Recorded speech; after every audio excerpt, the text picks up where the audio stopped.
Hello. Hold on. Oh, look at it. She bought that. Period. What's the craziest conspiracy theory you think about, but you wouldn't tell nobody? Conspiracy theory. Yeah. You got one tapped in? Craziest conspiracy theory. Pizzagate. They all did that shit. They got the island. Yeah. Bill Gates. Goddamn. The first lady. Goddamn the Trump. Yeah. All of them. They tapped in. Hey, Mike, what's your worst breakup story? My worst breakup story? I caught him in bed cheating. I whooped that. Oh man. That's sad now. All right, next question. What's heavier, a pound of pillows or a pound of pennies? A pound of pennies. Pound of pennies. This is the last one. He can't even say it. He's gonna reach out. I'm not gonna answer that question.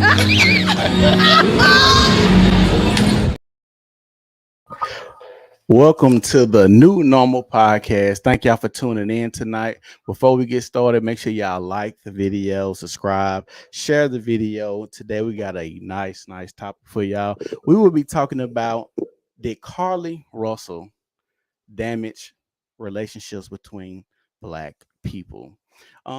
It seemed like for the last 6 months to a year, it's been a culmination of things, far as your Tory Lanez, your Derrick Jacksons, and now this. Even though each scenario was different, it just seemed like it caused a rift between Black men and women. And we're going to talk about it today. I'm gonna let my guests introduce themselves, and then we're gonna get started. Ladies first. Hey y'all, it's the Controversial Queen, your girl Ashanti After 9. Make sure you follow me on all social media platforms: Facebook, Instagram, TikTok, and now YouTube.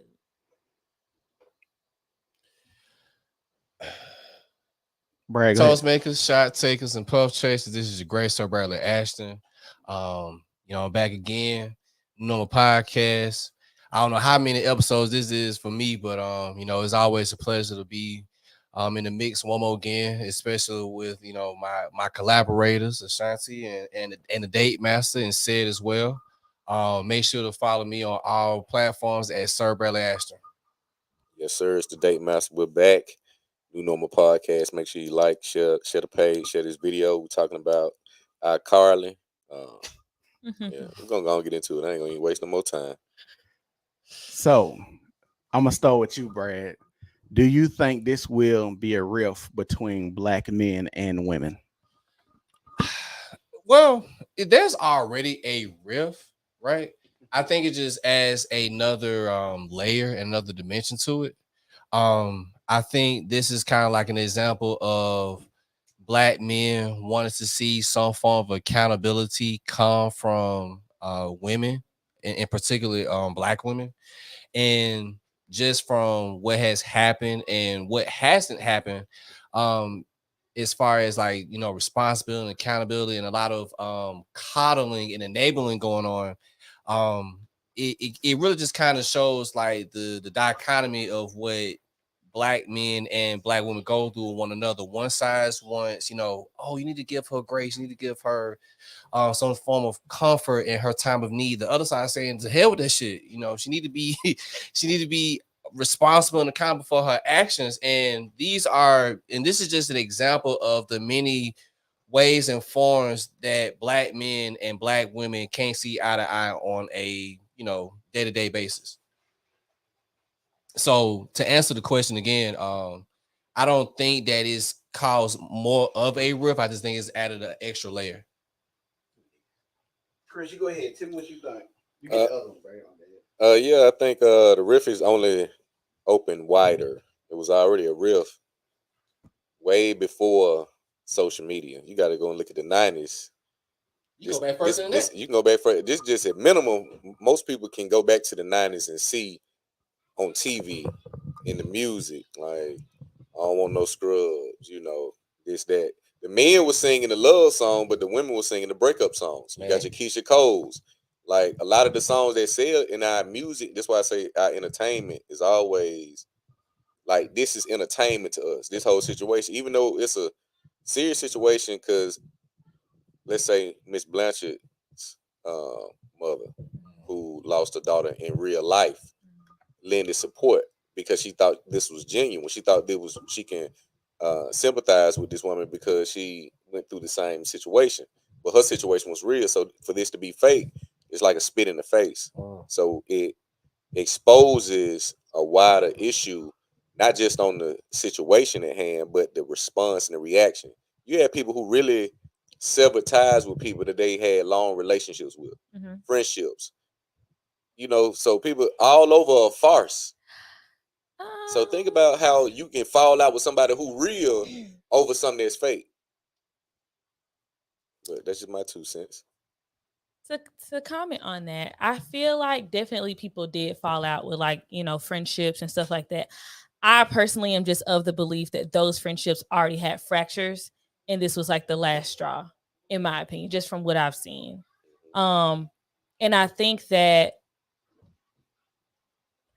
while I do think that we should be accountable for someone else, at the same token, that person hasn't impacted my life. I mean, like to a certain degree they have, right? So like during that time, I felt uncomfortable doing normal stuff, like going to my car. You know what I mean? I kind of felt like there may be extra eyes on me.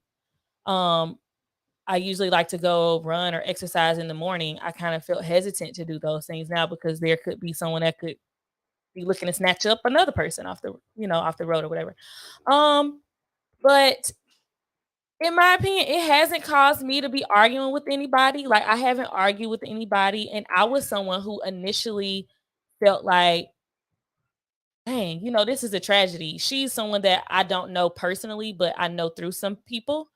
And just off the merit of my friendship with those people, I felt like they would never push something that was false, right? So I'm like, just off the strength, like if it was any of you guys relative and you was like, hey, something happened, I'm affected because I know that you guys operate with integrity.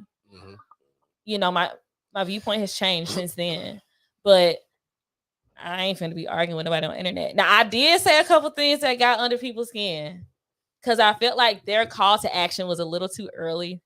Like she just walked in the house at 9:00, 9:01. Y'all talk about she need to get on Facebook Live and tell y'all what happened. Yeah. I felt like that was a little extreme. No. And I think, with her alleged upcoming legal battle, that would have been horrible for her case if she would have got online and started talking about what happened. So I think in the defense, it was great. But I know the media wasn't happy with that. So where do y'all think we go from here, far as the mending of black men and black women, far as relationship? Is there mending? Does the divide grow more? Are we going to have another situation like this? What do y'all think? Oh yeah, it's gonna definitely be another situation. How it pans out, we just have to wait and see how that unfolds. That's gonna. I mean, you gotta think, man. As crazy as this scenario, this situation is, that's gonna be something that's gonna come up in the next 72 hours, next week, month.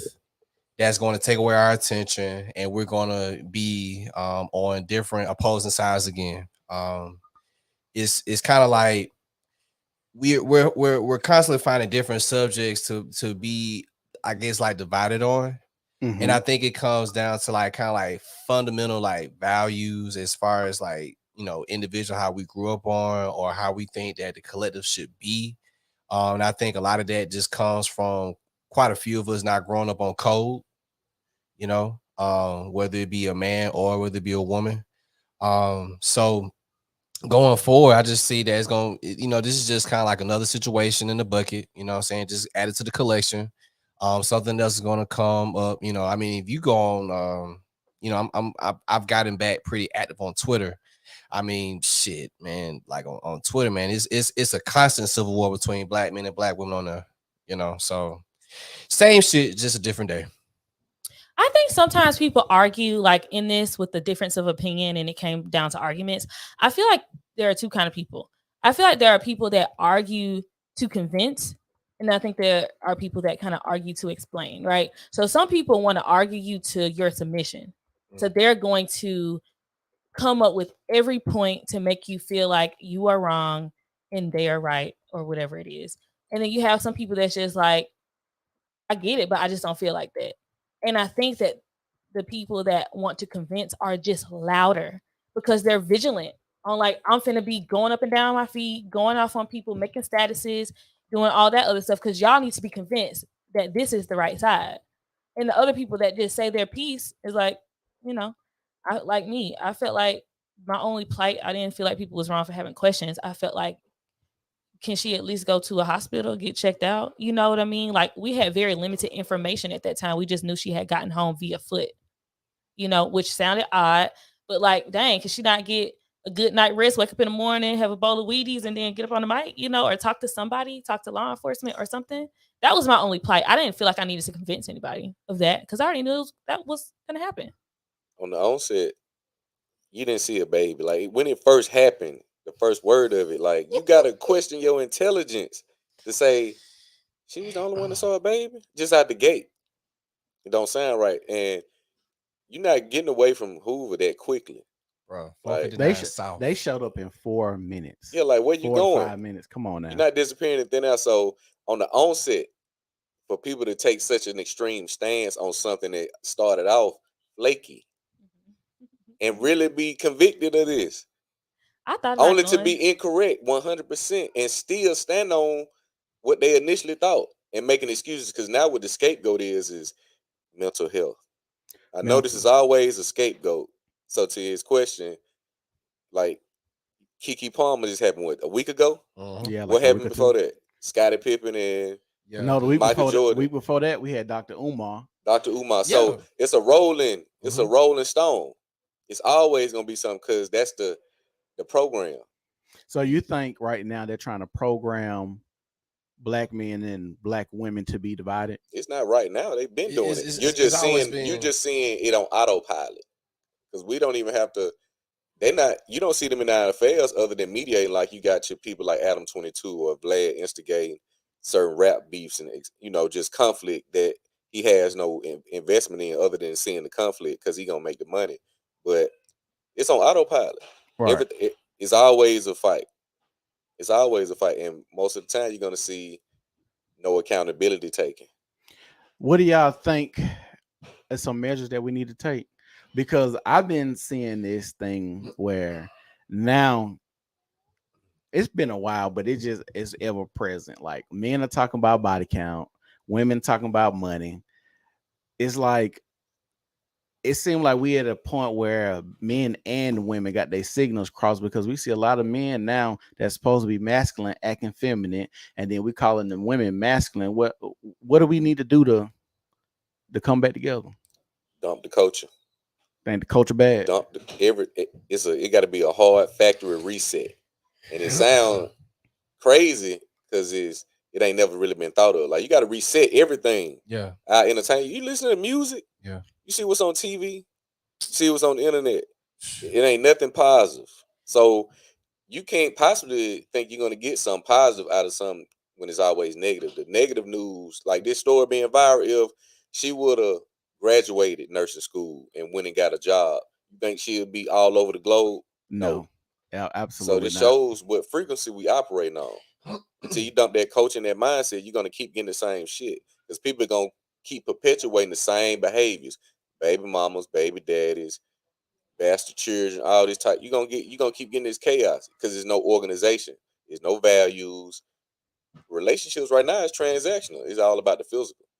Haven't relationships always been transactional? To an extent, you feel what I'm saying? Because I mean, especially like back in the day when you talk about courting and things like that, like a man and woman, they both had their end of the bargain to fulfill. You feel what I'm saying? Like the man, he was going to be the one to go out, make the money, try to provide the best way he can possible. The woman, from a young age, she's reared in knowing how to manage a household, how to manage a kitchen, basically be, the designated helpmeet to a man. And because so much of that has changed within the last, you could say, 50 plus years, we have kind of went into like this genderless society where it's like we put all the responsibilities on the forefront, and it's like now we can't seem to come to some type of commonality of like, okay, who's gonna do what? You know what I'm saying? It's like since we have pretty much blurred the gender roles and blurred those responsibilities. It's like everybody is like it's all hands on deck. But I think when you don't, kind of designate, okay, like you do this or you do that, when you don't do that, it causes confusion because it's like we're trying to operate from this conditional software that society's trying to put down on us, but we still are slaves, if I can use that very loosely, to our baseline nature as far as how we should operate as men and women. So when we find ourselves in this purgatory of trying to act according to what society tells us to do versus what our baseline nature tells us to do, we're going to always be saying in influx. Ashanti, what do you think? Do you think there's a problem between black men and women? In my immediate life, no. If I'm honest, it isn't something that I feel like I experience in my relationships with friends, counterparts, and people just in my circle, in my bubble. Mm-hmm. As I scroll through the media, I mean, yeah, I guess I could say so. But I don't think that it is just like a black thing. I feel like a lot of times people are way too interested and invested in convincing other people that they aren't even interested in to change to what they are interested in, if you get what I mean. Like, I don't really spend my time worrying about Pookies because I don't want one. So like I just get my little jokes and stuff or whatever. I have the opinions I have off of just what I read and what I see. But in a day to day, it's just not something that I feel like I invest my time in. So I think this is subjective. Mm. Y'all make sure y'all like the video. Y'all watch it right now. Make sure y'all like the video. Go ahead, Chris. Go back to the 90s. How many people when the last time you got a love letter or wrote one? A physical one. I did this year. You wrote a letter this year? I did. Okay. I can tell you the last time I got one. When last time you got one? Boy, it was 2005. I was in the 7th grade. That was the last. See, hold on. Before you go, I gotta ask, how did you feel about your love letter when you got it? Shit. I'm trying to remember what was the subject of that shit. To be honest with you, goddamn, it was probably some good shit. So I probably was feeling good about that thing. I'm sorry, it was a long one too, goddamn. It was an Aaliyah 4-page letter. Yeah. You know what I'm saying? Had the initials on it. You sound like you got that thing framed up in the house. Man, I don't know where that thing at, man. But hey, bro, I you know how you just kind of remember some shit? Like, yeah. See, I say that to say that was effort back in certain eras, 80s and 90s. Like you got relationships that was here in 40 years, 30 years, like now, because of when they bonded. Now you got too many divides. The bonds start off kind of weak, especially if you meet them on social media. You can text. The effort is not the more effort you put into something, the more you're gonna appreciate it. So you had to drive and talk on the phone for hours. A lot of people ain't having no 5-hour conversation. Like used to be on the phone 6 a.m. Like you don't think people doing that no more? Not on the wide scale. That's a few people. It's a minority. Yeah, it's a few people doing it, but if you look how quickly people are. So look how people are quick to swap people out. Yeah, dispose of them. They just gonna get rid of them and put a new one in the seat, like, and go and do the same exact shit with this new person that you did with the last 5. So how can I say, oh, she loved me? But you just did that same shit with the last 5. Exactly. And I'm sure you probably love the first the most, and then second and third is like riding a roller coaster for the first time. The first time is gonna be the most exciting, not the second, third, fourth, and fifth. So it's a difference. Like people just looking at you as like, what can you do? How can I benefit? If it ain't no benefit, fuck you. Get rid of you and swap you out. This is a sad reality because when I hear men complain about money and they know that they earning potential ain't gonna be good, and then you hear women talking about they don't want to go 50-50, I don't think either party is living in reality. Right? The reason I say that is because, typically if a woman is in her nesting stage having children, she don't want to deal with the stress of, going to work and having a child. But at the same time, is the economy set up for most men to have children and for her to stay at home? So we see a lot of stuff like that in these conversations where I think we already at a divide, and then we have a situation like Carlee where I seen on TikTok yesterday. Literally, it was yesterday. I think a day for whenever the news conference. What today is Friday? Today's Friday. So yeah, it was yesterday because news conference came out Wednesday, right? Mhm. So it was yesterday. I got on there and I'm scrolling, and it's a lot. It's some people on live on TikTok, and the women are arguing with the men on there. The black women are arguing with the black men, and they're saying the black women are saying they don't believe the police. This is how crazy this shit got. The black women are arguing with the black men because they're saying they don't believe the police. And it was the same rhetoric that you hear from black women.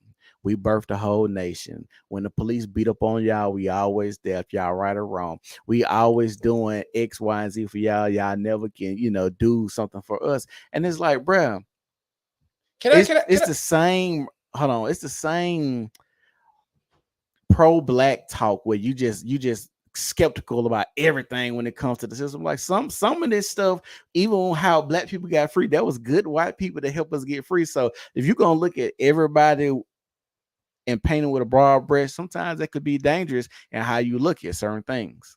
What you gonna say, Brad?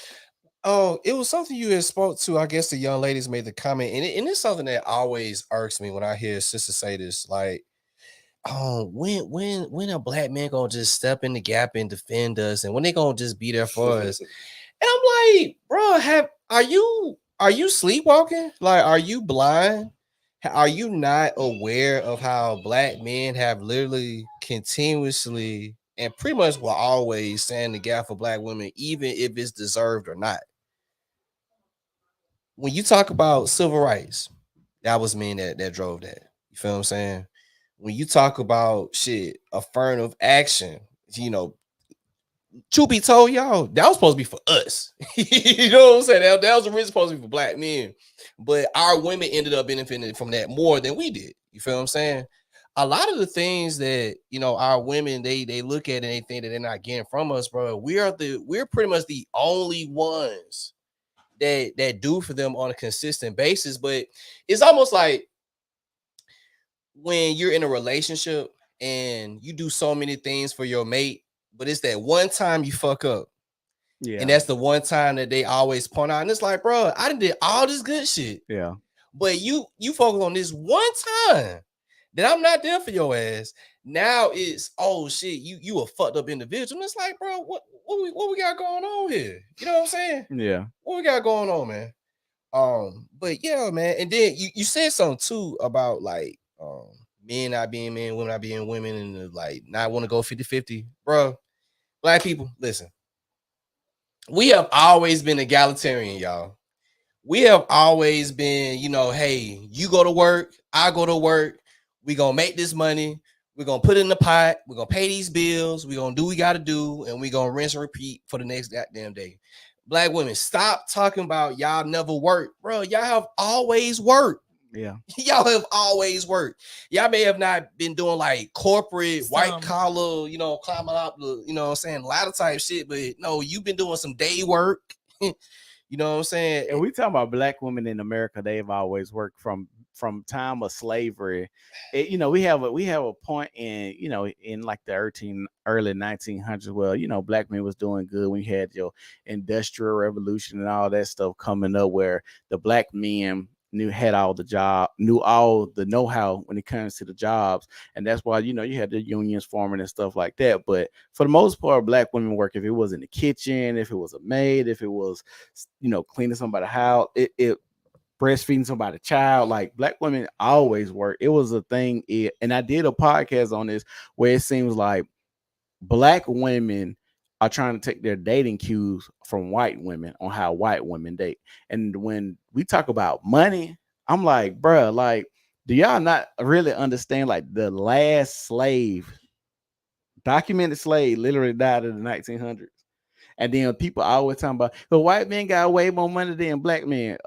Duh. Like, I'm confused on why is this even an issue and how we got so far that we see black women dating. And like I said, the podcast I did, you got Rebecca Lynn Pope saying for the first time in her life, she got to date a man that's paying all the bills. I wonder if this is what a white woman feels like. Like what? I think like definitely that is some people's realities. I wasn't raised with a working mom. I didn't have a working grandmother either. And so now I'm not saying everybody had that same dynamic, but like that was my dynamic. And like when I think about how I want to raise my children and how I want to be active in my marriage, I am an entrepreneur. So I like always want to own my business. But when I decide to be a mother, I want to be with my kids in the same way I was raised. Mm-hmm. Like I wasn't raised with having to call my mom on her lunch break. You know what I mean? Like my mama was picking us up from the bus stop, you know? And so like, that's just my reality. I'm not saying that I can't operate in a marriage and work at the same time, but it just is not an example that I've seen before. My mom worked while my dad was in law school, while I was really small. After that, she might have did a little bit of time in his law firm, and then she was like at home for majority of my recollection. So there are women that just want to repeat what they've seen too. You know what I mean? It's not like we came from generation of our mom working and we just roll over one day and was like, we don't want to. Yeah. So it's two perspectives there. And I respect women that work. It's some women out there that want to work. And like, I still want to have my business. And when my kids go to school, I feel like I probably would work some. What about chicks that work at FedEx? I don't know much about their shifts. What do they do? What's funny? It's chicks that like work at FedEx and like UPS. Like, what you think about those type of chicks? Manual labor, like hard, like steel toe boots and hard hats. They have great benefits, right? I'm saying, what you think about chicks that work those type of jobs? Like what? Do they want what the prissy chick want? I'm not. I don't even know if it is worker, but I'm not sure. Like I would imagine if they get married to a man and they still want to work at FedEx, I imagine not. At some point, this is another thing that I have to question too about a man's dating choice too. Would you want to date a woman that worked at FedEx? Chris, would you want to date a woman that worked at FedEx?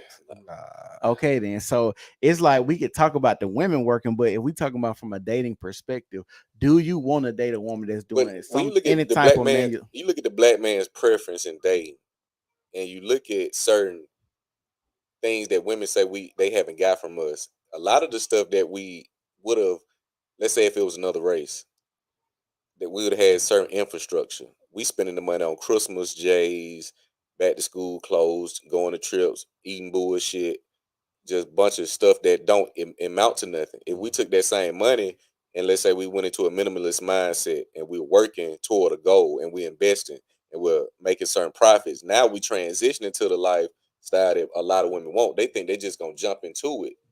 But if it was look at where our value system is, that's why I say we got to dump the culture.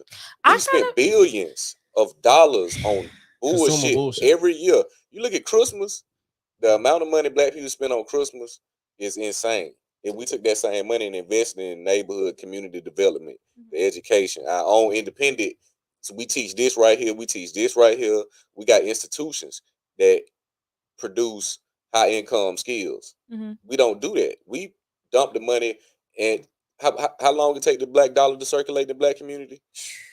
Man, a couple hours. Yeah. And it's out. Yeah.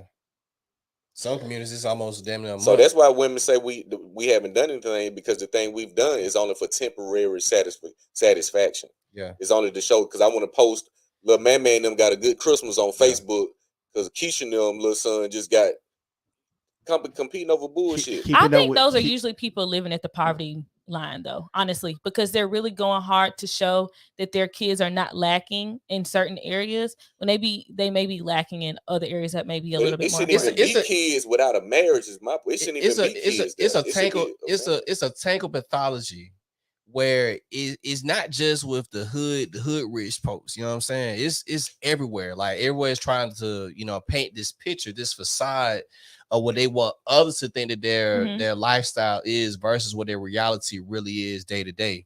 And you had mentioned something about like the women, like how you said, like you grew up seeing your mother basically like being taken care of a lot of this stuff.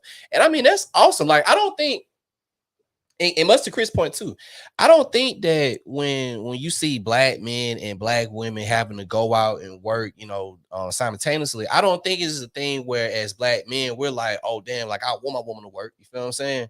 It's one of those things where shit is just a necessity thing. Like shit, yeah, I'm trying my best to make ends meet, but shit, what I'm pulling in, it ain't really, what I'm saying, enough. So the woman just say, you know what, shit, I'm just gonna go ahead and wash these clothes, watch these kids, woo, woo, wow, wow. You got women who want that lifestyle who never experienced it. You talk about women who have never seen generations of wives come up being taken care of, much to Chris' point, like, or I think said it, of how they're trying to emulate the dating styles and the relationship styles of white people. Y'all, we're not white people. You know what I'm saying? Shout out to the WASP folks, the Anglo-Saxons, the Protestants of the world. We're not white people. We have our own different, list of experiences that we have to operate through. You know what I'm saying? So this whole idea of I want to be the housewife, it's like, well, sis, you don't know what it is to be a housewife. You wasn't reared to be a housewife. Then on top of that, too, so many black women are used to working. Now, I've even heard some women say, like, I'd probably be bored being a housewife. Like, I wouldn't know what to do with myself. I heard that too. Being a housewife, because think about it. If you're, saying at the house all day, you've pretty much already cleaned up. You've already, cooked meals. Like, what else are you going to, do, I guess, to cooperate, not cooperate, but to occupy your time, you know what I'm saying? I could tell you. Go ahead. I imagine my day, with my man waking up in the bed. I would probably make him breakfast before he went to work, get the kids up, all of that. When they gone, shipped off to school, I would probably come home, do the laundry, clean the house up, whatever. I would do my Pilates. I would probably meet up with my girlfriends, do something social. Like, I think I could fill up my time going shopping. I would do something for sure. But I will say, to your point, like, a little bit of pushback. Shouldn't people want better than where they come from? Because, like, I want better than where I came from. And I think I came from great things. But my mom always was like, I want you and your sister to do better than what your father can give us, than what, my parents gave my sister and I. And I want to give my kids better, and so forth. And so, on down the line.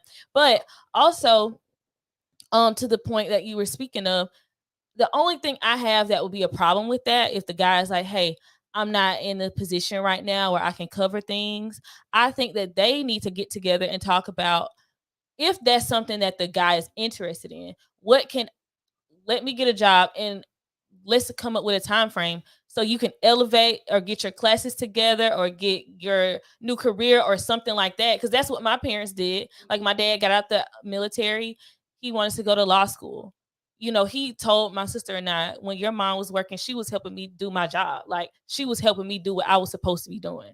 Now he is going to forever take care of my mother because she put in that grit for those years of him having to go to work, go to school. You know what I mean? So I gotta when you say that, it seems like your mother is being compensated for putting in the work, whereas the women that we're talking about is looking for the ready-made man and just wants to come into that lifestyle. I think depending on the age, you should. I think this is gonna always be the problem. If I'm a man and I built myself up to a certain degree, and you want to be taken care of in a certain way, it'll be kind of hard for me to just be comfortable with you just coming into my life. And not all men, I'm just saying, I've heard this conversation that you just think I'm your meal ticket, basically. Mm-hmm. And I think a lot of men have a problem with that. Like I say, it's a different dynamic if we meet 18, 19 years old, we both trying to figure it out. We both didn't, one person didn't work, the other person grinded on their goals, and then vice versa. And then now it's like, oh, baby, you helped me through these 5, 6 years, 10 years. Yeah, you don't have to work. That's understandable.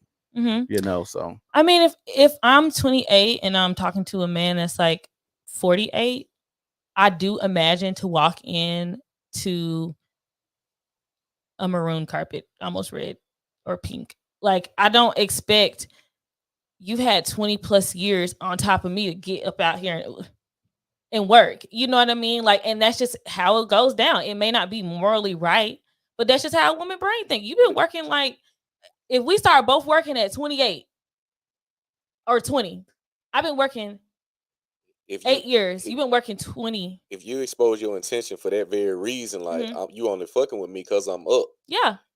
I'm gonna look at you like, well, you only gonna be temporary. Because if I wasn't up, you wouldn't be here. Right. And I think that there are men that have finances. They understand that dynamic.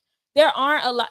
I don't know everybody's situation, right? But from my understanding, from friends, people that I know that date men that are affluent or have money or whatever it is, it's not a secret. And they ain't really stingy with what they got. They just spend it. They already know that is my part in this. He a trick. Yeah, he can be. I mean, some people have married those people and had great relationships, but it's not uncommon for men to say, I have amassed this type of money. I'm getting ready to date a significantly younger woman, but now all of a sudden I'm going to be stingy. It's like, well, let's throw really. let's throw two curveballs. Okay. Listen to this question. How is it that the Mexican man can become a janitor and still get the utmost respect from his woman? Let's go to the far extreme. A Middle Eastern woman can achieve high education status and in the career field as far as medical or technology. She can still maintain a healthy relationship with her husband, but for the black woman, it seems to be it's gonna always be a conflict or overinflated self-entitlement to where you come with this baggage already, but you're still looking for a man to do more than your last man, or let's say if you're in a single mother position, you looking for this new man to do more than your last man. But this Mexican can have a very foundational job. He a custodian, but gets the utmost respect from his woman without all the expectations, without all the disrespect. Why is that? I think that we all find value in things that we find value in. I think it's just subjective. Like, there's a Mexican that find a Mexican female that found value in a janitor. There's probably another Mexican female that didn't find value in that same janitor. It's subjective to what you feel like is something that would fit your criteria, what you want in your life, your mold. It depends on the person. If I can answer that question, JBL said because they Mexican. I think it's you alluded to it earlier. It's structure. You know what I'm saying? It's their familiar structure that they come from. You know what I'm saying? Like those cultures in particular, they uplift and they pedestalize patriarchy. When you look at the black community, we're pretty much the only exclusive matriarchy on the planet. You know what I'm saying? Where the community is headed by the women. And for a short time, you know what I'm saying, I will give credit to the ancestors. There was a short period in time where a black man could have a menial job like a janitor, working at a coal mine, and like he be praised for it.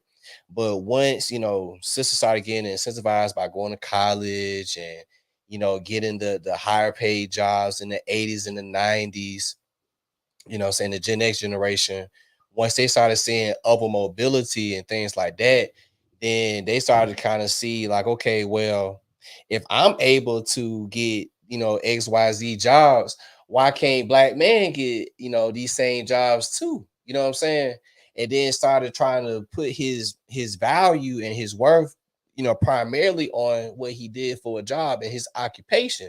Now, I'm not going to sit here and act like as a man that they don't come up in some point of importance, because I mean, we are providers. We are supposed to, you know what I'm saying, provide, you know, and protect. But at a certain point, it's kind of like, damn, like if you only looking at me for my job title, kind of like what sisters do a lot, not all, but you have a lot of women like, and that kind of annoys me, like when a woman will make her job occupation her personality. Like I'm not my job, you know what I'm saying? My job is just something that I do that, you know what I'm saying, I use to make money, but it's not who I am as a man. But it's like, you know, you have some that want you to be a man and your job, you know, all mixed into one. And it's like, nah, baby, I keep all that separate. You feel what I'm saying? Because if I don't have that job, you know what I'm saying, are you gonna still look at me the same way? You know, because for a man, I don't give a damn about, you know what I'm saying, what you doing as far as your job. You feel what I'm saying? Hey, you could be working at fucking Burger King for all I care.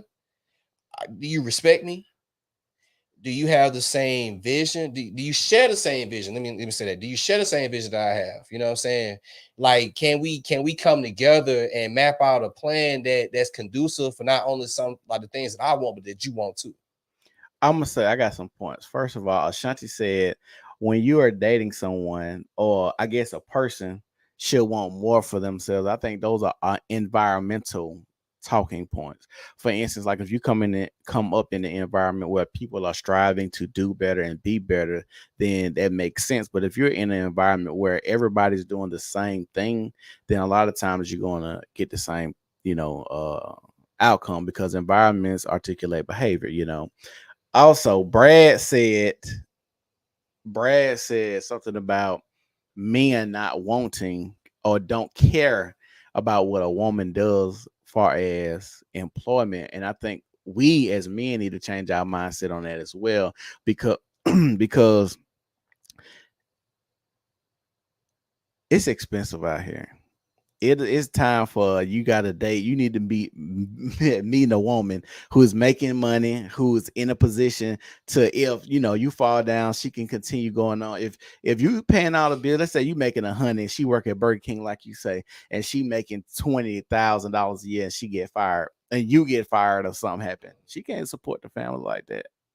Like, that'll be very difficult. And I'm not saying that she's supposed to do it all the time, but it just would be wise for men to start dating women and look at their career and their jobs as well too, and I think that'd be smart, and it'd be better for y'all. More money come in the house. It'll alleviate a lot of financial pressure. You can put your kids in certain schools, drive certain cars, be live in certain neighborhoods, because the most important thing you're going to do, especially raising a family, is putting your kids in certain environments so they can't be influenced a certain type of way. Okay, so let me throw this. Let me play devil's advocate. Okay. So with that, the woman having, what I'm saying, a good paying job as well, right? I will agree with that. Only if women, especially women who may have a job that pays higher than their man, and not try to use that as like leverage. You know what I'm saying? Like, oh, I'm the one that's pulling in the big chips. Like, I'm dropping my dick on the table now. You feel what I'm saying? Like, I run this shit now. You know what I'm saying? Like, because you gonna, what I'm saying, whoever got the goal make the rules. See, it depends on if you believe. It depends on if you talking to someone that believe that, and if you believe that. Because I always say this: the person that's oppressed is going to be worse when they get the power. So if I'm a dude and I'm dating a woman, I'm saying, hey, right now I run this shit, and something happened, and now she got more money than me. What I think she gonna do to me?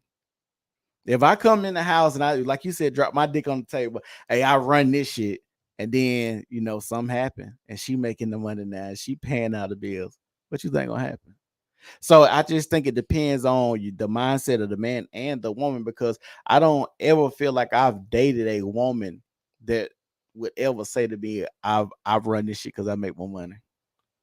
And I fuck them good. So I don't really worry about that. I mean, and that's not your experience. You feel what I'm saying? But there are guys out here who can testify to having women, bro, who made more money than them, and it end up. But hold on. Have you looked at the reasoning and the stats behind that though?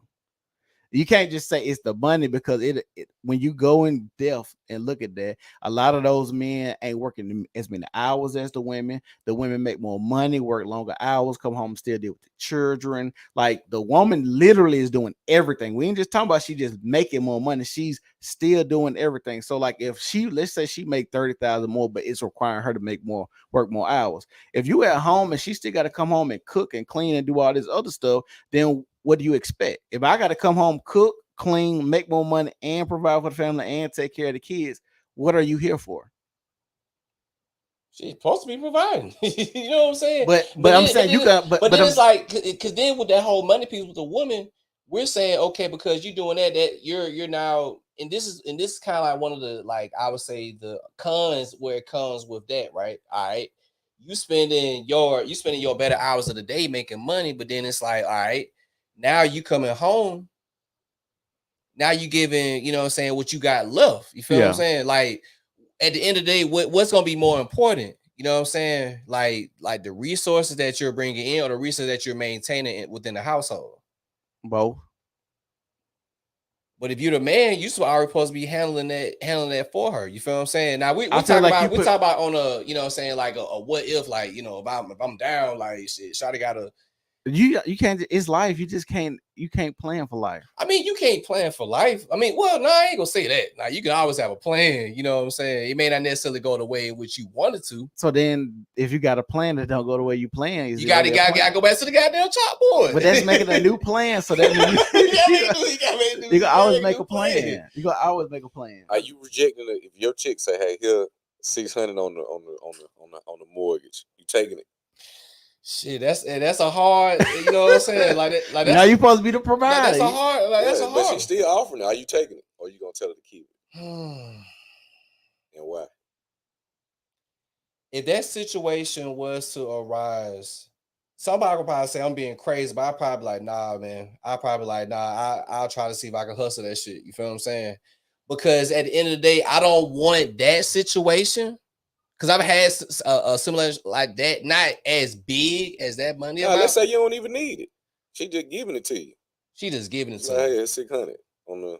Shit, I'm gonna be asking. I'm gonna be inquiring. Like, hold up, like, is this the cash? Goddamn, like, you know, you she just ain't gonna tell you that. You just shit. Yeah, she playing chess. Look, hey, if a woman giving me $600, I'm taking it. You taking it? I'm taking it. I'm gonna take it. How you feel about that, Chance? Me and taking money from women. There are some that do that. I'm saying, how you feel about it? As a gift, or like you need it? Just in general. The exchange, the base level of exchange, no matter the reason, you got to give this man some money. I got to. That's not attached to bills or a service he provided. I will gift, absolutely. Like, yeah. I mean, if he just needed it, I mean, I would do it. I would really want to know what happened. See, you ain't doing it genuine then. Yeah, I would. I mean, if I'm gonna be coming up about my money, I just want to know. You can't talk to me like I overspent. I had to get new tires this month. I don't know something. You can't give me an explanation. That bad? You just want to be like. But you gonna hold it over his head. That you had to get new tires? Nah, if it's just the fact that he gave you that you gave him money. That you gave him money. No, yeah. But if it's a bad decision, we ain't talking about no bullshit bread. I'm talking about $800. Something like that. I give him more. I'm just saying, just about just 800 or more. Like that's gonna be like, it's not just no bullshit money. You gonna give him 800 and you ain't gonna question nothing. Oh, I'm asking questions every time. See, I don't. What's wrong with asking questions? Because you just come and ask for 800. What y'all been rocking? If I ask my dude for money, I need some money for my rent. I'm a little short this month. I had to do something. What you got in there with the drug cartel? No, I'm not talking about us. We know. I'm saying the women. It's not the fact because it could be a genuine reason. I'm saying. Then tell me. I'm saying despite the reason, you're gonna have this thought that you gave this man this money for this, and you're gonna have this thought that what's my return? That's what I'm saying. I'm gonna get my return. Yeah, just like it's gonna be reciprocated. You gonna force it or you gonna let it? I can't force him to give me money he ain't got. No, I'm saying you said you're gonna get your return. Yeah. I'm saying when you put this money, it's gonna have this thought in your mind. I gave this nigga some bread, despite the reason. I'm gonna say I gave him some money. Okay, because I'm alluding to his point earlier. Said it's expensive out here. Yeah, it is. So I know I'm expensive. The women want this lifestyle, but based on what? When it's other coaches that don't want that. Go date them. With them.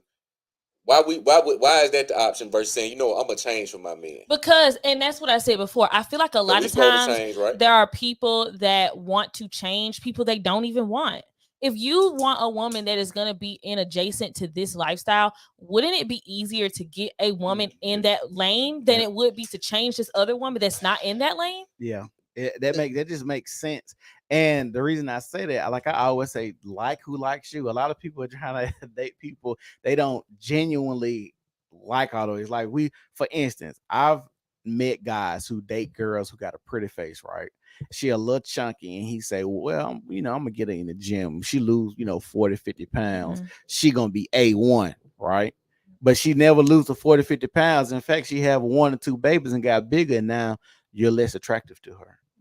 So, like I said, that's a thing that's been going on. That goes on is a lot of people are in relationships. They like, oh, I can change this, I can change that. Or women might be dating a dude who got money, but he's not physically attractive to her, or he doesn't, spark her interest. He don't talk to her a certain type of way. Then she's out here cheating because she thought the money was gonna make her happy. Now she finding out that she needs some type of mental stimulation. The nigga not romantic enough. So it's always something that I feel like people are always trying to change instead of just dating who's in front of you. But we're laying the grounds for the same results we've been yielding, which is failure relationships, baby mama, baby daddyism. So when I say I'm not saying change for me. I'm saying as a whole, why would we continue to do these same practices, which we see what the results yield? So are you talking about as individually or a whole? If you look at one woman, you see a million.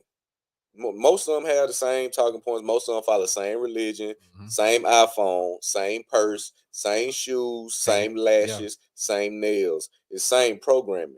So if they have all that going, more likely they're consuming the same foods, they're consuming the same entertainment, they have the same desires and wants. So that culture of wanting that has yielded what results? Failure.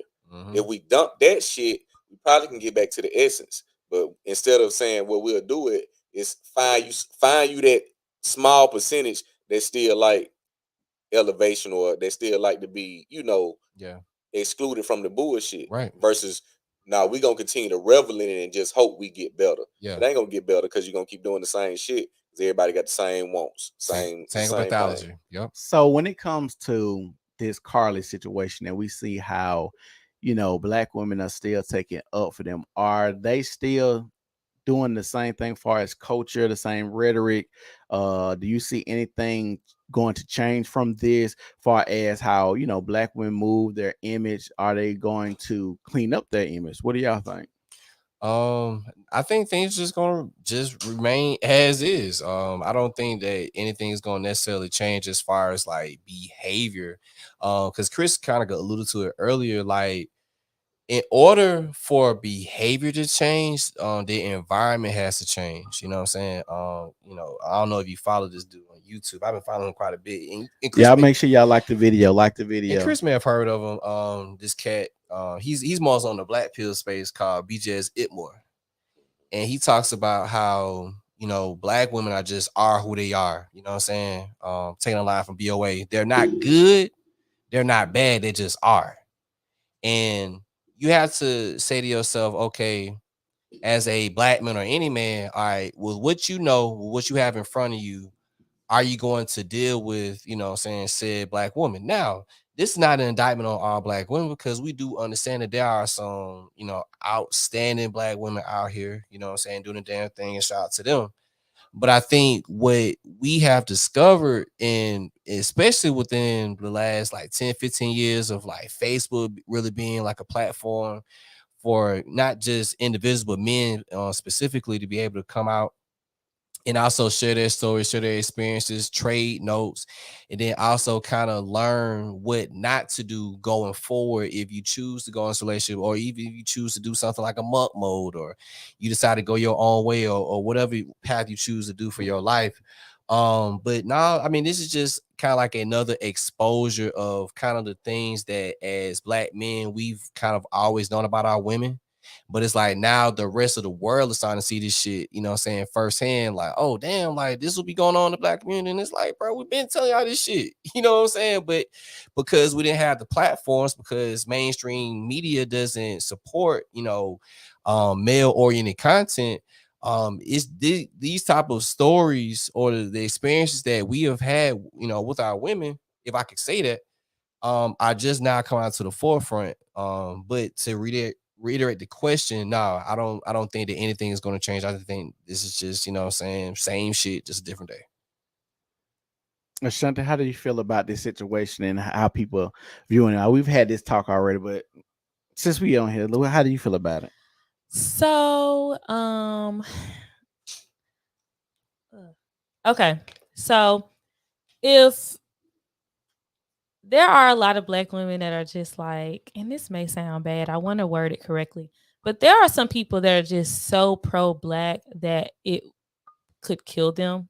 Like, they are so pro-Black that they would pass all yield, stop, warning signs and smash right into a brick wall, right?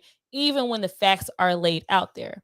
And so I'm a person, I do support women, but I don't support all women because some women are not worthy of my support at the moment. You know what I mean? Maybe it's other times where they are, but when they're like doing foolish things like this, allegedly faking a kidnapping, it ain't no way in the world I can support that with a good conscience. I also kind of feel like if people look at this particular situation with this young lady and now have created a narrative that like this is what Black women do or this is how we think and we will support all of this, I typically believe that those people lack discernment. And the reason being is because I think if you are able to look at someone, look at the criteria that they possess or look at the facts about them and you can still conflate them with other women that don't have those same criteria, you do not have discernment, or it's not at the forefront, or it's not great. It's really low, it's really small, it's really poor. Do Black women right now need to try to control their image since it's being plastered that this is what Black women do because of this situation? Like, I still see Black women talking about they need to give Carlee grace. They're gonna pray for her. They don't want to go to jail. Like, they're just trying to. It's like they're trying to basically, I guess, brush all this under the rug like it didn't happen. And now we see a lot of people coming out trying to apologize because they were deleting people on social media. People said they was on your shows and the guy called in and said that him and his girl was fighting and stuff like that. So like, where do we go from here? Because like how do you get to find over a lie? Like, I mean, I don't want her to go to jail. If I'm honest, like I do think she needs to experience some type of consequence, but I don't want her to go to jail. Now, like, do I think what's the consequence? Like, definitely restitution for sure. Mm-hmm. You know what I mean? Because she, they have exhausted. When I watch the news, they said in the six-figure range. Thousands. They said in the six-figure range on the news that she had, or they had exhausted allegedly. So like hundreds of thousands. Yeah. They said 6-figure range on the news. But I wonder why they. So hold on. So on the news, they said they invested 6-figure range. Why do you think they put it out there on the news? How much money they invested? They did, because typically I never heard them say how much money they went into a search of somebody. I think you probably won't hear that because I feel like most national searches are true, right? But when you start to come down to you may be paying restitution, we need to get a couple figures out there. So and so they had drones, they had the search party, they had other like people coming from agencies. You had the FBI. You have billable hours, which are like time that you spent in the front of the computer doing certain research, going out into the field, all those kind of things. You had other people like involved, so it was a hefty price. Now I just, outside of the legalities, I feel like this very stupid decision landed her in a mound of SHIT. Right? And that's why I'm like, girl, like this thing really took flight. And by the time you woke up in the morning, girl, we looking through you, every bush, people are looking for you. And that's kind of why I'm like, girl, you made a bad mistake. Right? But I also, on the other hand, like looking at legalities, you could have caused someone to go to jail that didn't commit a crime, even if it was temporarily. Go back to your question, said. I got a question for the shutter. Hold your thought, Chris. If you were trying to make your man jealous and you wanted him to feel a certain type of way, what would you do to get that rise out of him or make him, look for you or, act right? What would you do? So a couple of things. Like if it had to be like crazy outlandish, like what she did, I would either act like I got beat up by another dude. Man, chill out. I just say outlandish stuff. Okay. Okay. I would act like I got robbed. I would act like I got robbed.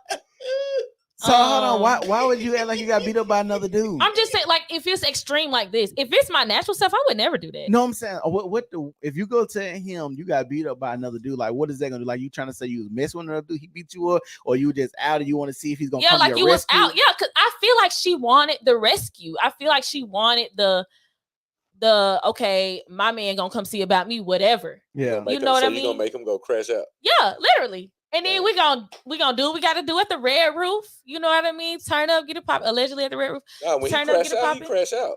Like, yeah, like, oh my God, babe, like, I got beat up, I got robbed. You know what I mean? I'm crying, I'm shaking on the phone. He could have just consoled me. You know, I would do something like that. If I was gonna go missing, I would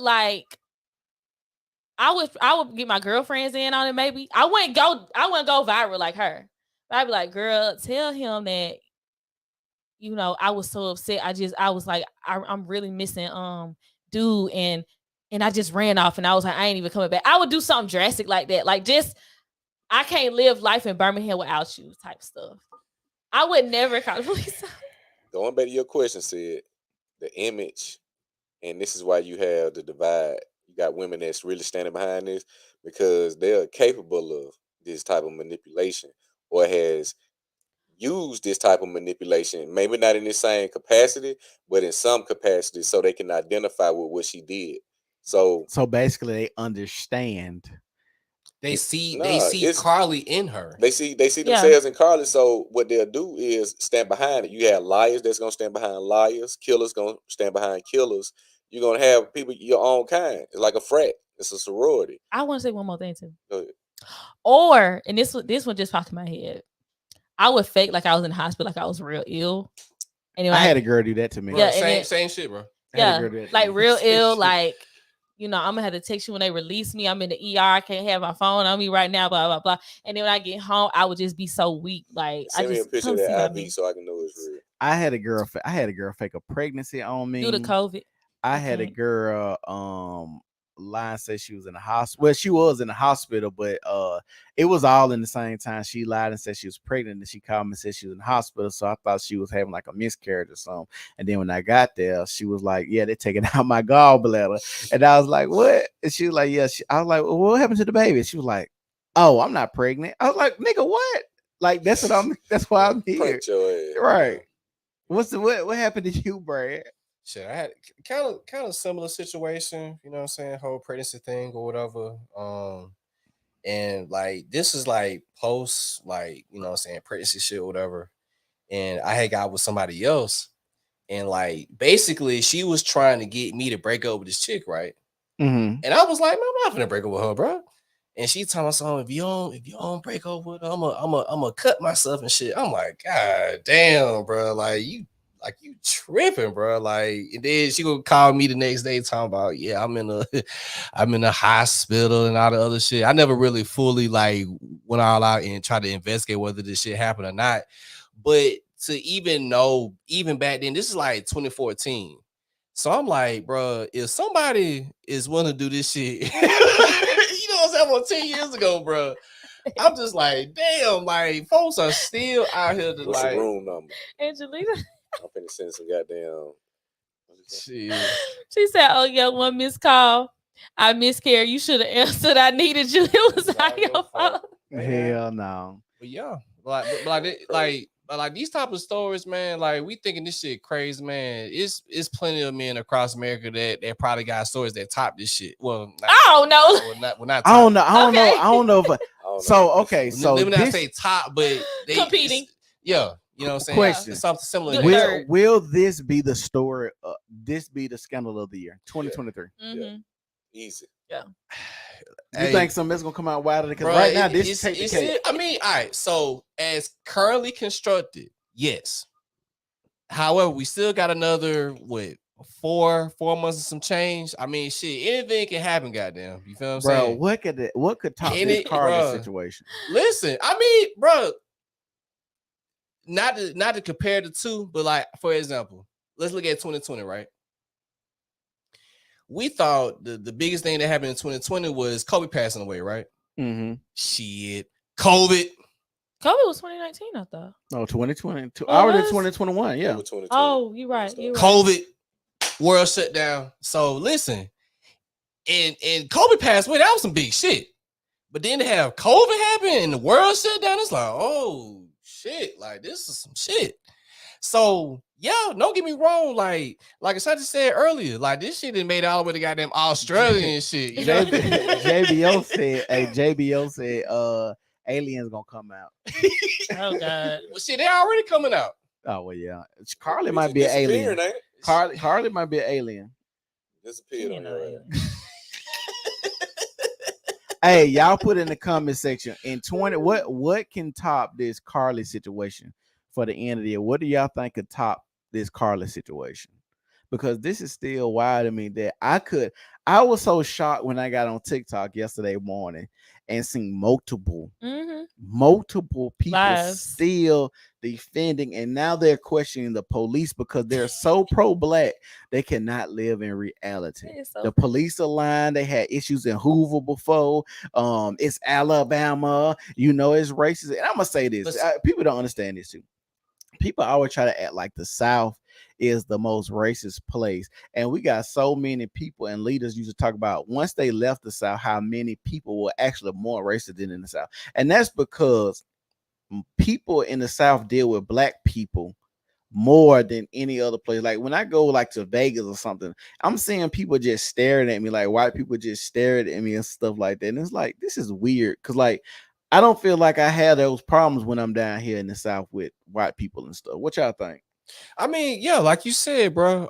If you look at a map and you look at like the demographics of like ethnicity and race, the largest concentration of Black Americans is in the American Deep South. Mm-hmm.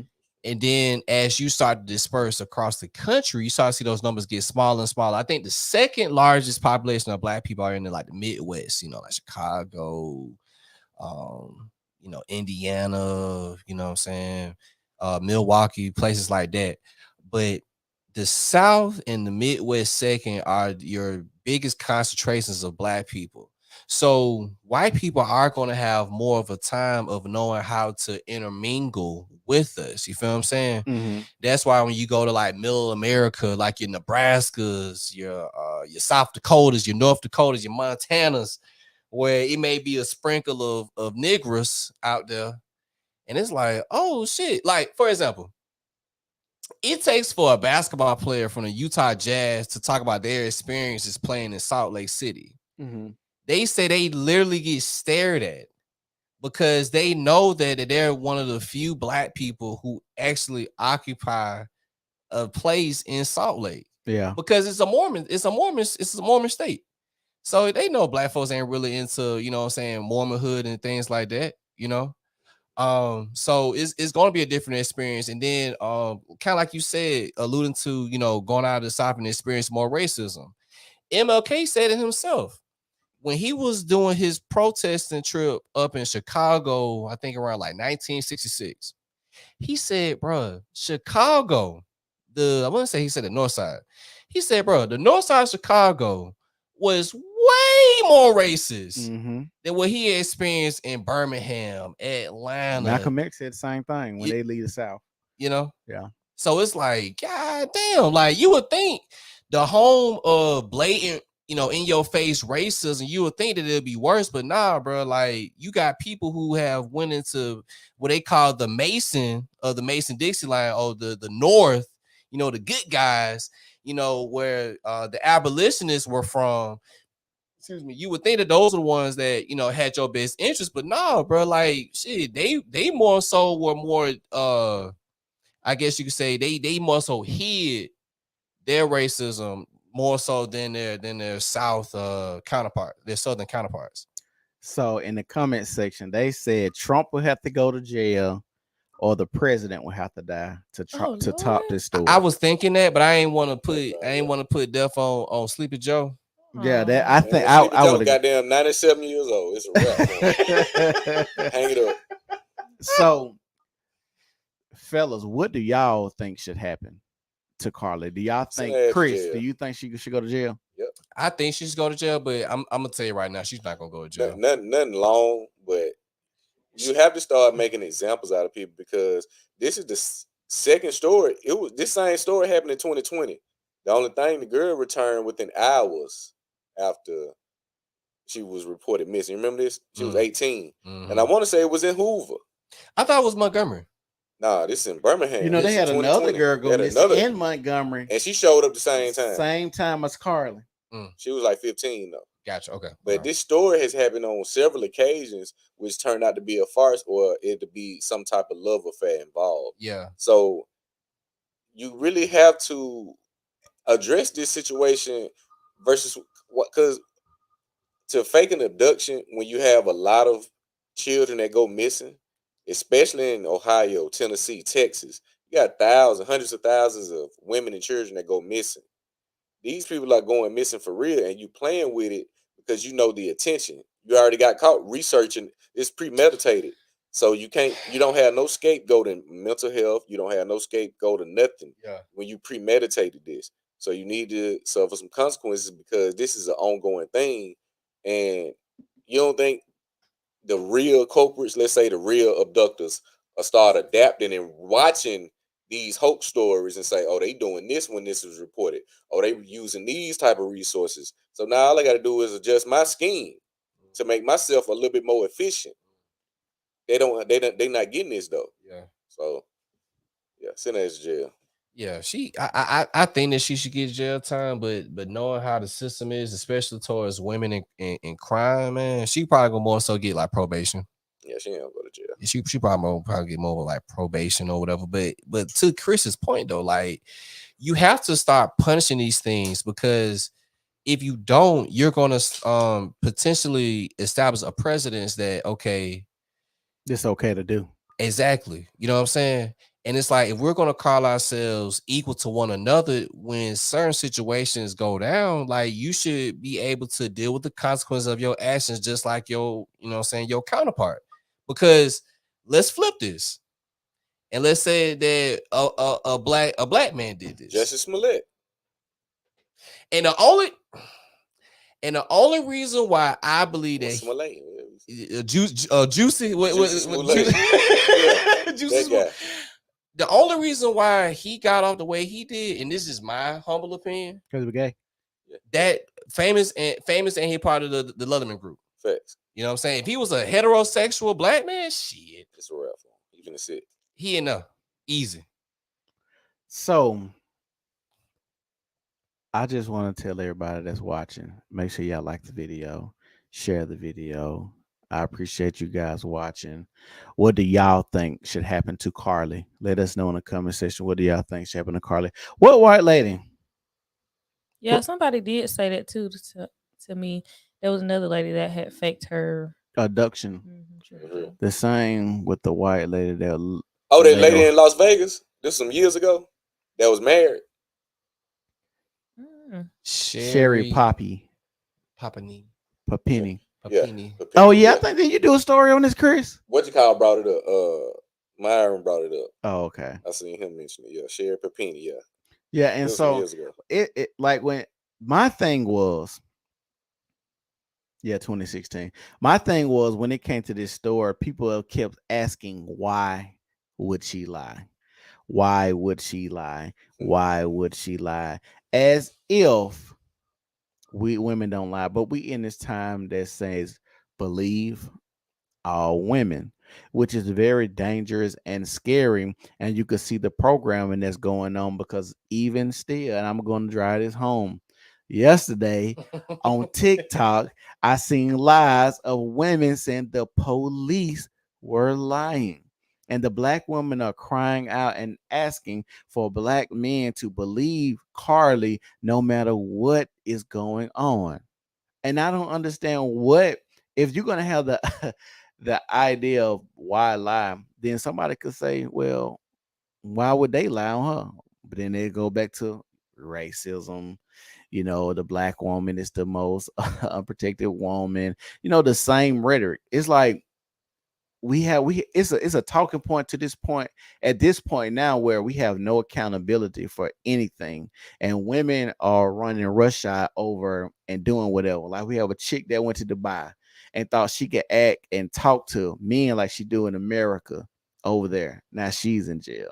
Like this is getting ridiculous, and typically they don't put the images of black women on social media, the internet, and plaster them to look goofy like this. But it seemed like I said, y'all got to get your popcorn and enjoy the show. Like they finna start making a mockery of what's going on. You know what I'm saying? What do y'all think? I think that kind of goes in line with what some of our women put online to be dissected. You feel what I'm saying? Mm-hmm. Like no one can criticize you, you know, if you're not putting certain content that could be, you know what I'm saying, critiqued negatively. You know what I'm saying? Especially if you are conscious about the image that your collective has, Mm-hmm. and you are very cognizant of okay, what type of imagery you want to put out there. You feel what I'm saying? Yeah. Because you know, just because you look at someone don't necessarily you act like that. Just like if you wear the uniform of a whore, this is what someone would say. Well, just because I dress like a whore don't mean I am a hoe. Now, in some situations, that could be the case. You know what I'm saying? You could be dressed like that, but be born as hell. But because you are looking like that, automatically in my mind, I'm like, oh shit, like she for the streets. You know what I'm saying? Like shit, what time it is? But you don't want that type of imagery on you. So I think, you know, if this is something that they don't want to follow them going forward, which I know in grand mass is not gonna do most, you know what I'm saying, for most women. But for those who are really like cognizant of it, man, they have to like watch how they approach social media. You know, like Kevin Samuels talk about this a lot about like I think it was the ABCDs of like social media, and like the D was like your digital footprint. You know what I'm saying? Like the things that you leave on your social media platforms. You know, how do you want people to view you? You know what I'm saying? Mm-hmm. And then you have to also think too, like you're not like this singular being. I know like for black people, it's hard because we want to be our own individual selves, but then it's like we also carry the burden of a whole community too. And it also kind of put our best foot forward every time we put ourselves in front of the public. But it's like when you have other individuals that's coming out and they're acting a damn fool and making up lies or cussing out people in a foreign land, it's kind of hard to kind of beat against, you know what I'm saying, those reputations that have already been developed over your group. Ashanti, do you think that as a black woman, when you go out in public and the way that you act and your digital footprint and you know just how you act on a day to day is a representation? Do you feel like you're a representation for other black women? I think I'm a representation for other black women that are adjacent to me, but I don't think I'm a representation for all black women. Why not all? And how do people know what black women are adjacent to you? So, like I said, it goes back to your discernment, right? So, if you have very weak discernment, you would, I guess, conflate me with Suki. Suck it all? Yeah. Oh no. Like, but if you don't, you would be able to tell that we have some difference of opinion, difference of style, in language and a lot of other things. So that's why I don't feel like I represent all black women. Mm. Chris, what you think? Do you think when you walk out the house, you represent all black men, or just men in general, black men in general? Yeah, I mean, you're a part of a community. You're a representative of that community. So, I mean, you just got to be aware of where you're going. Like certain places, you can kind of blend or you can kind of tone down. But like I said, if you go into a formal event, or let's say if it was a job, you're not going in there acting no damn fool. You're gonna go in there like you got some sense. So Right. most people go out into the world the way they go into their job. Like you're not gonna see a doctor on the weekends on the bullshit. Back, they not. You gonna how you do one thing is how you do it pretty much everything. So it's all about your pride in yourself. You're gonna look. The pride in yourself is gonna show. You walk in the house looking like shit. You don't have no pride in yourself, so you damn sure can have a pride in the community that you're a part of. Right. So it starts with self. Like we don't really focus on that. We just get to a point and you just eat cheeseburgers and ranch cheese fry get big as a goddamn well, and it's Sexy Red for president. How y'all feel about that? Hold up, before I get to that, what's her problem with me being a Kevin Samuelite? I'm trying to see what's the issue that Miss what's her last name? Mobley. Angelita. Oh, what's the problem with me being a Samuelite, man? Yes, I support Kevin Samuels. God bless it. I'm waiting. She typing. Take a little second. I think we are a little back behind. A true narcissist. Ma'am, are you a psychologist? Do you know how to administer a narcissist test? I get so tired of talking about narcissism is a word that's ran into the ground at this point. Narcissism definitely is.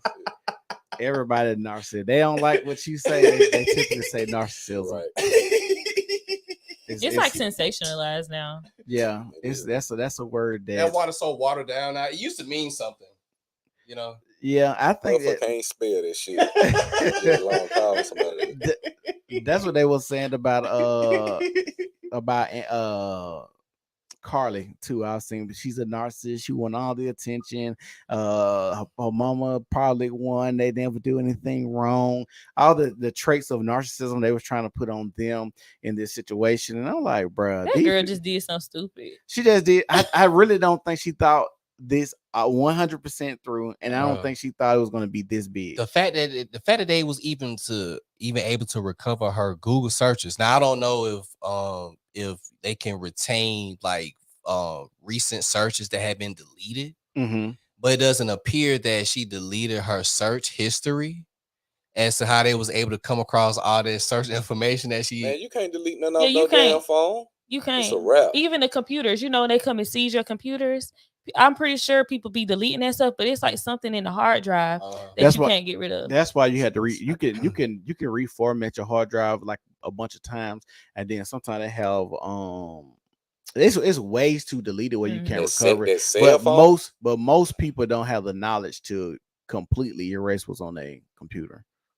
Now some people, like I said, as far as your phone, like you connect to a network or Wi-Fi, they got all that information. So oh yeah, that's why when you search something, it shit pop up like you just searched it, like you be like, damn, or you talking about something and then it just come up on your phone. You're like, damn, the government watching me. It's like, now your phone will hear you because it's listening all the time. So that's when you say, hey Siri, and it just pop up because it's already listening. So this is a question I have, and I don't know if we'll ever get it answered.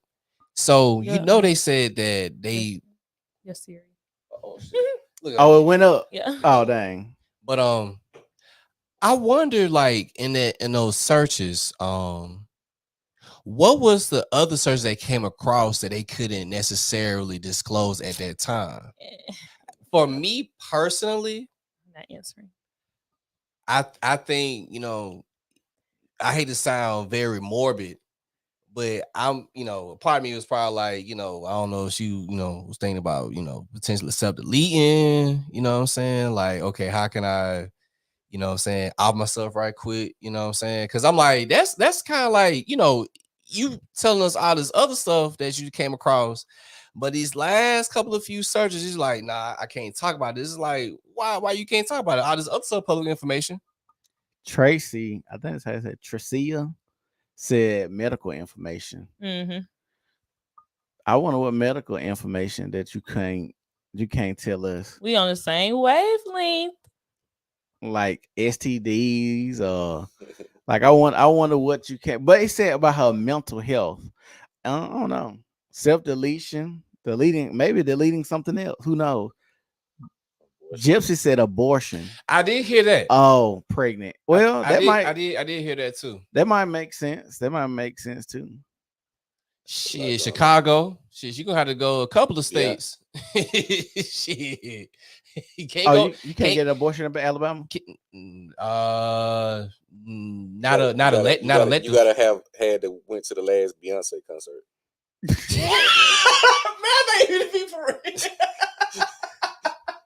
Show your Beyonce ticket stub. And then they let you get an abortion and lay on the goddamn table.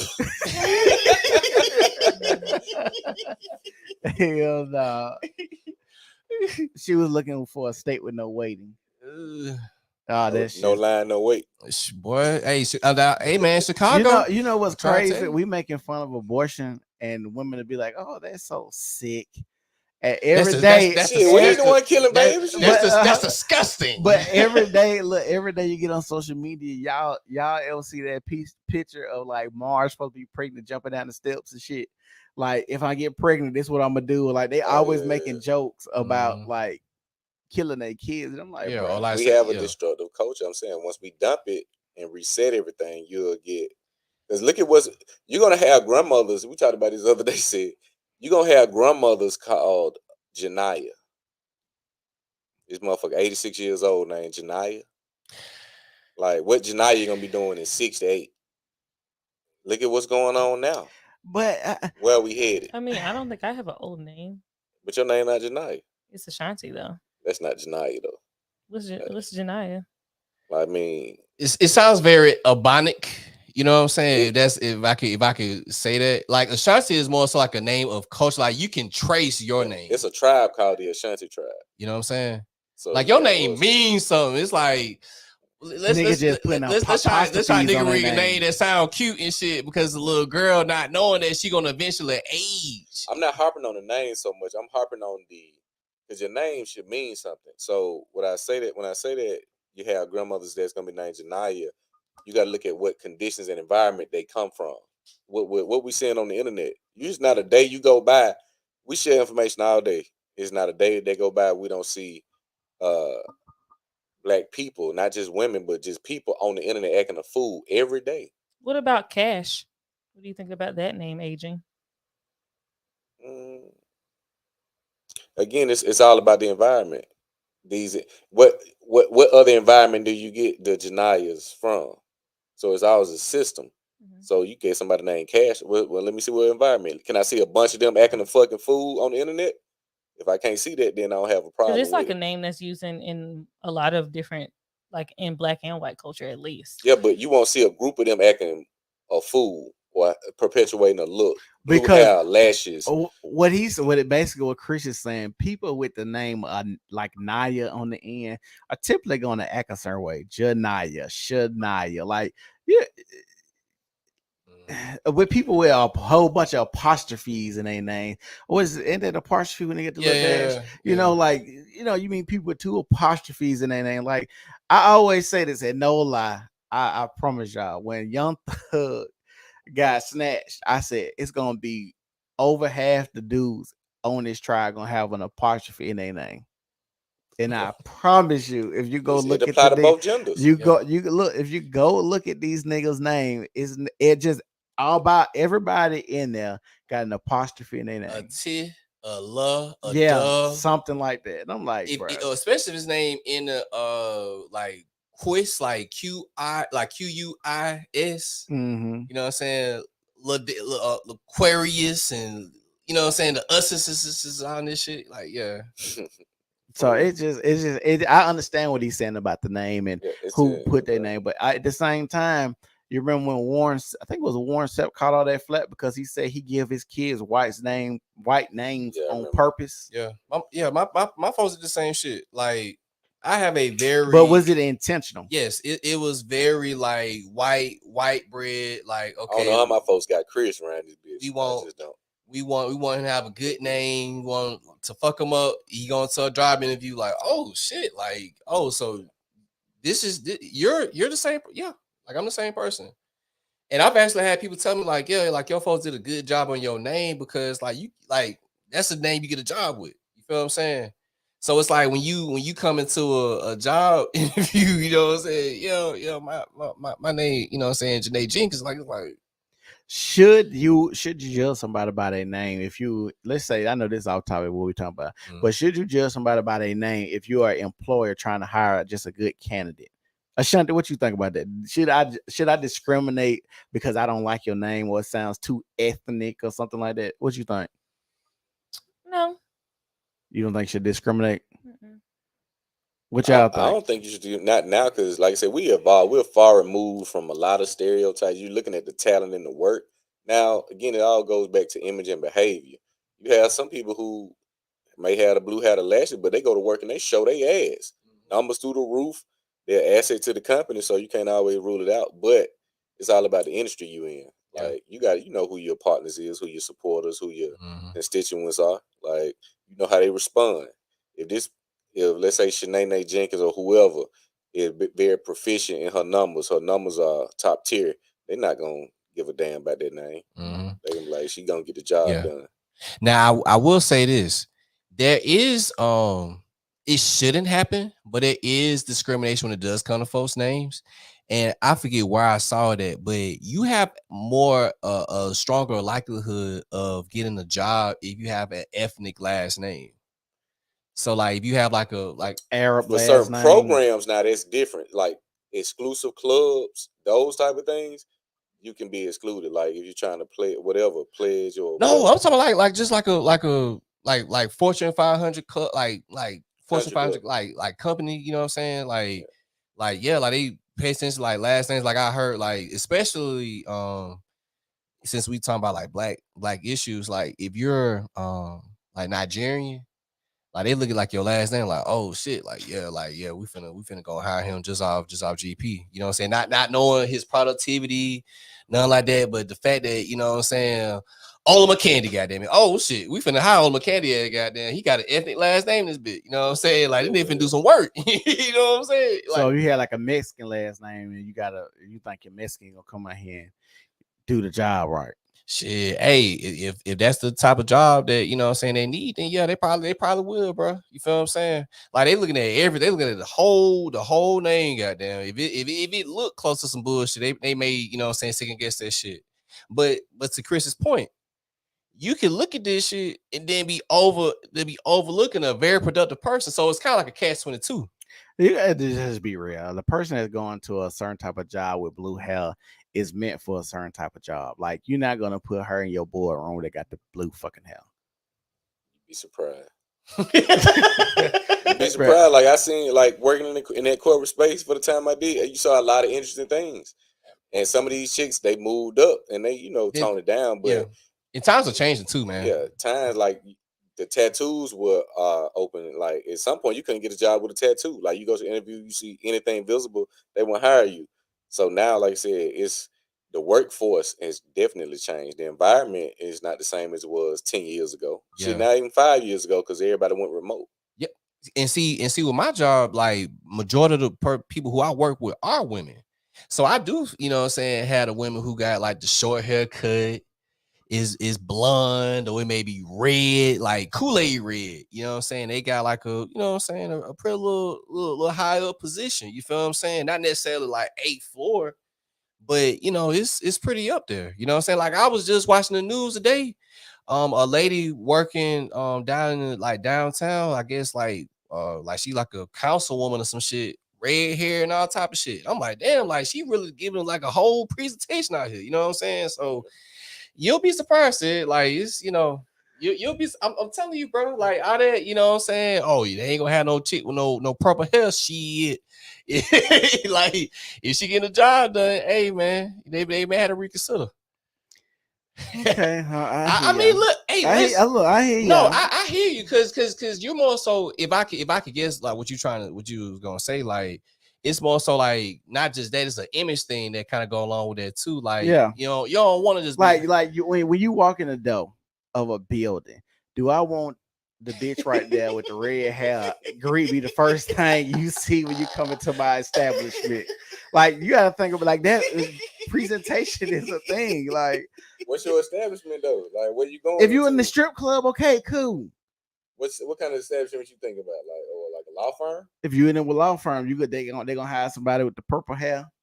And now she's saying this, hey, have a seat. Yeah, but that's the first thing you gonna see when you walk. The first thing you gonna see when you walk in there. I think we passed. All right, have a seat. Yeah, I think she can get that job. Like now, if she got a black and out of her hand and she's sipping on some Crown and Coke, I mean, I think that would be a problem for you. Okay, what you think about chicks that smoke black? So hold on. I got a question for Ashanti. Since we're talking about law firms, so you think your dad, when he go to other people's law firms, see the woman with purple hair, pink hair, and stuff like that, and sitting at the front desk? I don't know if he goes to other people's law firm. Would he hire somebody with purple hair, pink hair to greet people at his law firm? I would say so? He's more conservative. Oh, okay. So he would not, but I think if he were more liberal, maybe he would consider. Oh, okay. I was just wondering. So we're gonna end this. I'm gonna give everybody a chance to give their closing thoughts about where we go from here. What do you think the outcomes would be with Carlee? What do you think the outcomes would be with Black people in their relationship? Is it a chance to save it, mend it? Is it divide gonna grow farther? Or, we're gonna love each other, love on each other more. So we're gonna let Ashanti go first. Your closing thoughts. So when it comes to us mending relationships in our community, I always am going to be an advocate for that. I will say definitely don't try to change people that aren't in your niche of people you want to be aligned with. You always typically want to be with the minority in a niche when it comes to like who you're going to partner with, who you're going to have relationships with, whether that's friendships or whatever. You don't want just the majority. You want a specific group of people that are going to be aligned with you. So focus your thoughts and intentions on those group of people, and the ones that don't align with you, allow them to go away into the abyss. They shouldn't be a concern of yours. As far as Carlee, I do believe that she will face some prison time. I'm sadder to hear that. I really hate to say that, but I think that it's going to come with a very hefty gavel. I think that's the word for the. How much time you think she gonna get? If you just had to guess. I would say less than 5 years. Ooh, I don't think I would just probably think they get her a year. 2. Yeah, I would say less than 5. I Shit, mean, probably like 18 months, honestly, bro. Think yeah. so, yeah, somewhere around there. Well, I don't know. If I had to Guessing. guess. Yeah, just guessing. I would say less than 5. Definitely a little probation time probably in there. Yeah. Hefty restitution Oh, for okay. sure. And I would say, girl, get you a lawyer. You don't need one. She gonna need one. Yeah, she gonna You don't need one. Yeah. Chris, what do you think? Your closing thoughts. So Send an asteroid. Send that goddamn asteroid, Ashanti. Tell them to send an asteroid. But I don't know, man. Like I said, this whole situation just exposed a lot of issues we deal with that we project on other people. You come to a person's aid blindly like that, you're only gonna set yourself up for failure. As far as the community, not even just the Black community, just the world, just watching us, we're always on the face of bullshit. If you notice, you're never seeing us on the front page of something positive. Uh, Ways that we're making is always going to be negative. So that's going to continue to perpetuate the image that we see. It's only going to continue to perpetuate the division that we have amongst each other. Where you go from here, it's going to, like I said, it's the same shit, a different day. It'll be something next week we'll be talking about, unless this continue to, escalate. But it'll be something after this one fizzles out. All right, Brad, gonna close it out. Yeah, I hate to be double doomsday, but yeah, dog, it kind of is what it is, man. So I would say to Black men, like BGS say, man, like this is your women. You know what I'm saying? You gotta make a decision. Is this somebody who you want to deal with or who you don't? Black women, if you don't like the way in which you're being represented as a collective, you feel what I'm saying? Start by how you present yourself. You feel what I'm saying? Because you can't change the world if you don't change yourself. I'm not saying that that it's gonna be just something that's gonna happen in a short span of time, but I think if being conscious about that, your digital footprint and how you go out into the world, and then also to collect yourself with other women who want to go into the world the same way, then you may start to see some variant of change as far as perception, which is going to be very hard to overcome. Black people, we're here, bro. Like, I don't know what you're expecting to happen within the next, few weeks, months, years, but this is pretty much our community. You know what I'm saying? And you just have to make up in your mind what you want to do with it. Either you want to see it, come up and rise, or you just gonna kind of just let it, do what it's gonna do. And to Carlee, Baby girl. What one man Bill Dukes. You know you done fucked up, right? You know you didn't fucked up, right? You know, you probably gonna do something. You know what I'm saying? Some probation, something. I just hope that you can really, really take the time to think over what you have done and how this has affected not only your life, but the lives of many involved in this whole ordeal. I want to tell everybody thank y'all for tuning in to the New Normal Podcast. My closing thoughts and sentiments towards this whole situation is we live for one another. Believe it or not, our actions can affect how people live their day-to-day lives, what can happen, how people view each other. For the simple reason, Carlee, faked a abduction. People are getting having fights within their household, falling out with friends, deleting each other, actually, not believing facts and living in delusion. Do y'all know that people were saying on this video of her car that they were actually seeing people standing next to her car? And I'm like, oh my God, we living in such a delusional time that y'all can say y'all can see somebody running out the woods to stand by this lady car. Y'all was seeing a light-skinned man. Y'all seen a little baby. And I'm like, oh my God, y'all are delusional.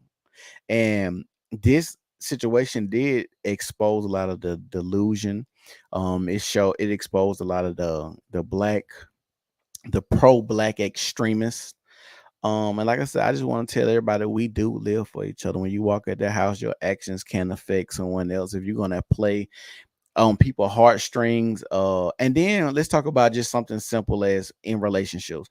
If you have to go to the extreme to fake an abduction or a kidnapping and say you got raped and all of this whoop de whoop to make someone like you or to get them to feel a certain type of way about you, that's not a person that you should be with or want to be with.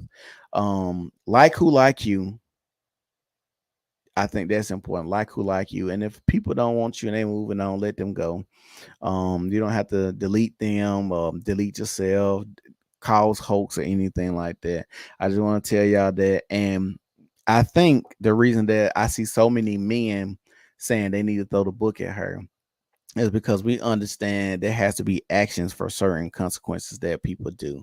And women are trying to, I guess, massage, just like I said, and don't want to see those consequences because I and the other gentlemen agree they see themselves in Carlee and have done some type of thing like this when it comes to relationships to be manipulative and conniving. So it could be hard for them to say, yeah, I want to throw the book at Carlee when they know they'll probably do something wild and maybe not this scandalous, but something that's, wild. Um, it's the New Normal Podcast. Make sure y'all like the video, subscribe, share the video, and tell us in the comment section if you made it this far in this video, what could top this scandal in 2023. Y'all have a good night. We love y'all. Peace.